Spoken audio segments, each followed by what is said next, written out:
So when I came across the call online that ACME needed applicants to be part of the road safety journalism training, I was quick to respond to this training because I personally lost my foster parents to a road crash, and it is very fresh in my memories because it just happened in 2023. I was inspired to roll on for this training on road safety because of my personal experience. I lost my dad at the age of 4 in 1994. He passed on in a road crash. So when I had the opportunity that there would be a training on road safety, I thought it wise to come and learn of what can help me tell stories and even do something to prevent others from going through the same. I understand there are a lot of families that are going through this devastating moment of losing a dear one, losing a loved one, losing your parent at a very tender age. So I wanted to have skills and an experience of how I can tell stories and then help other people to avoid going through the same. So I came for the training, and together with my colleague, Grace Chivalonza, we were able to go back to our area, Mbale City. And when we went there, we embarked on a road safety storytelling.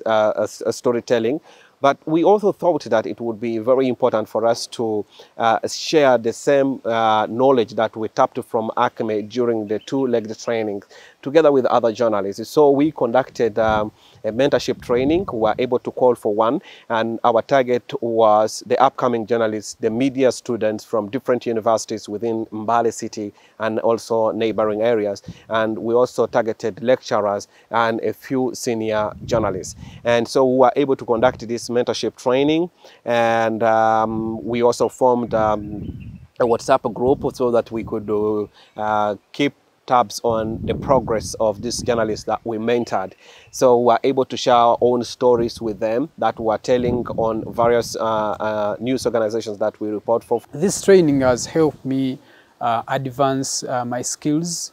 I have gotten a lot of skills in storytelling, how I put a human figure in road safety stories, like telling a story based on someone's experience that represent a bigger picture of many others who might be going through the same. So I was able to share my own stories so they could learn from that, and they were also able to share theirs, so we could check and balance what needs to be corrected here and there, and also be able to encourage them to continue doing the same. And we are so glad that both print and electronic have done well, and so has social media. The bloggers in Mbale City are now able to appreciate quality road safety journalism reporting. They can now at least share stories of great significance to the population.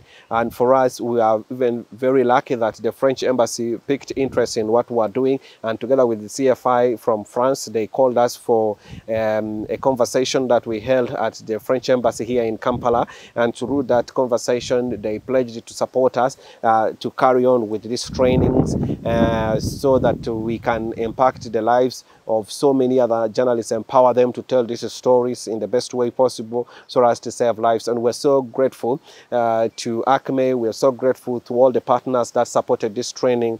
The story I did of the pilgrims, I looked at how are these people moving from over 400 kilometers, but how are they safe on this road? So I did tell the story about their safety on the road.